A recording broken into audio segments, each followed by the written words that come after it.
About 30 minutes ago, there was another air raid siren that just went off, a series of air raid siren, and we're just waiting to see is there going to be another aerial attack.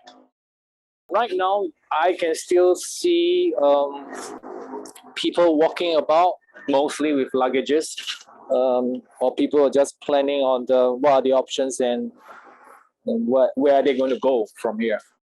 Right now is I'm stocked up. I have sufficient rations and water to last through a period of time.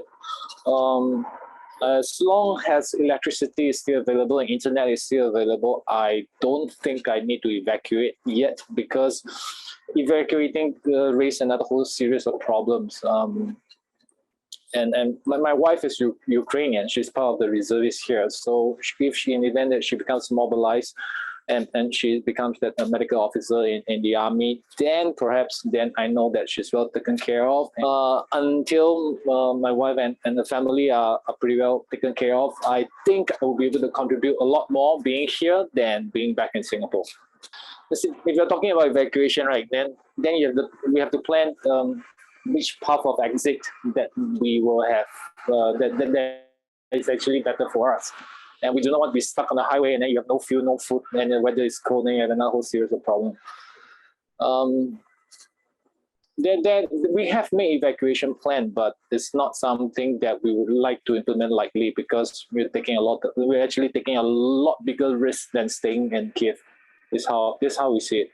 So you're saying that there were some explosions that happened this morning, right? So how far would you say is that from where you are staying? I assume maybe within a 20 to 40 kilometer range, based on the time that they explode and by the time I hear the explosion. So I'll gauge it as about 20 to 40 kilometers. Hopefully, I am not living in some place whereby it's of a military strategic interest for the Russians. Give me a minute, I need to take a call from my mom. I just need to calm my parents that still alive and well. Your family in Singapore must be pretty concerned for your safety. Yes, everyone is very concerned and worried, and friends and family. Yeah, but I guess I'm. But it's not the first time that they were concerned and worried, because when about 3 years ago when the COVID virus broke out, I was in China as well. So it's not exactly my first crisis situation. No. I told her I'm back at home. I'm just following what the government has advised, to stay indoors and don't go out unnecessarily and wait for new information, because the government are taking as much practical action as they can, and that's all we can do now, right? Because we choose to be in Kyiv. Now it was a conscious choice, right? So we made this conscious choice to be in Kyiv. So we already prepare them for as much as we can. And how's the mood like there?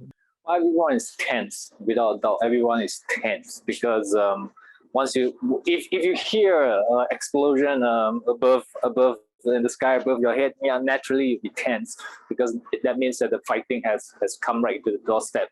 How intense this fighting will become or go on, that becomes more of a political situation to be unraveled.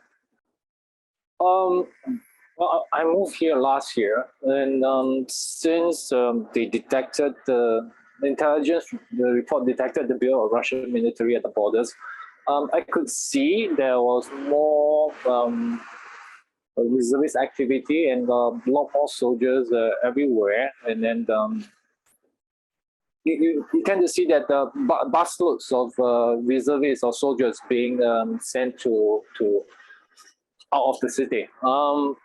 But you don't feel the tension in Kyiv proper, because the fighting has been going on the Donetsk and Lugansk side for the last 8 years.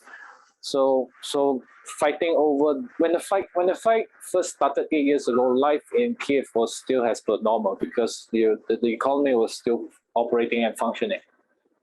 This time around, it's slightly different, because today you can see the economy has come to a standstill pretty much, because most of the shops are closed.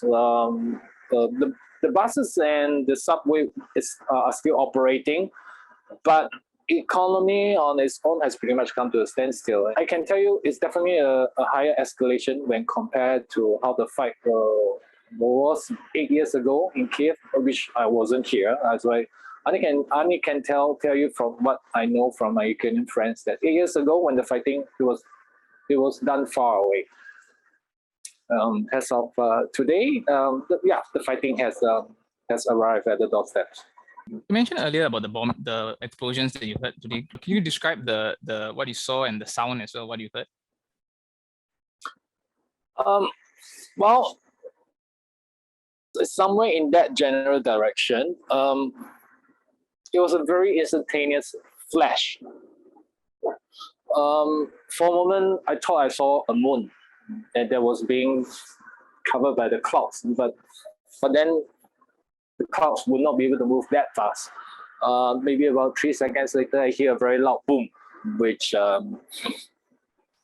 sounded different from the regular fireworks because military grade pyrotechnics they tend to sound differently if you have attended any live firing exercise.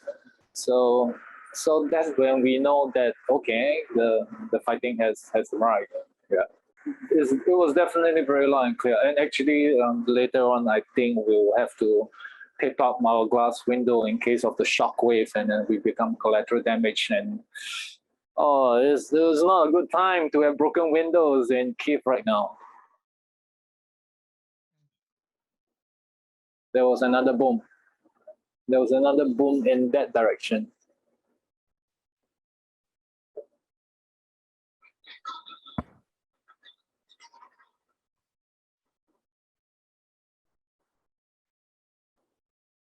I could tell you maybe early on today, about 3 hours ago, I saw 2 jets flew past, very low flying jets. I wasn't able to identify were they Ukrainians or were they Russians.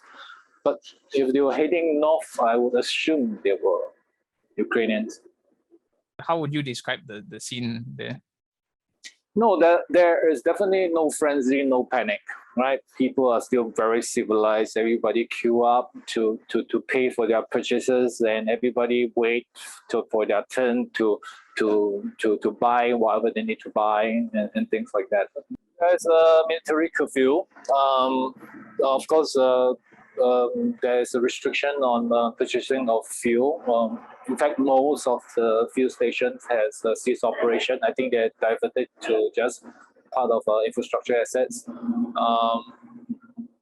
That's it. Everybody, today is the first day, right? So everybody is just trying to get the proper official message along. And it's tense, but there's no panic. Talking about curfew, has in like, are there police or are there soldiers patrolling the streets and things like that? No, not in Kyiv. The people are still behaving very civilized. There's no panic. Of course, we do have traffic jams for those trying to leave the cities. But other than that, those that are inside the cities, it's still pretty calm. This country is very resilient, right? They have been through so many crises in a very short time. Pretty much the average, I think, since the collapse of the Soviet Union, the hyperinflation, then they have this the Orange Revolution, then they have the Maidan Revolution, then they have this war. But despite being a rather unstable place to live in, they have continued to thrive. You know, they have the IT engineers in Ukraine are actually very good. They do a lot of IT development and IT projects here. So they are actually in tune with the new economy as well. And at the same time, they are also a breadbasket of Europe because agriculture and their export businesses are very strong. So fundamentally, this country is very sound with a very vibrant youth that wants to have a better future.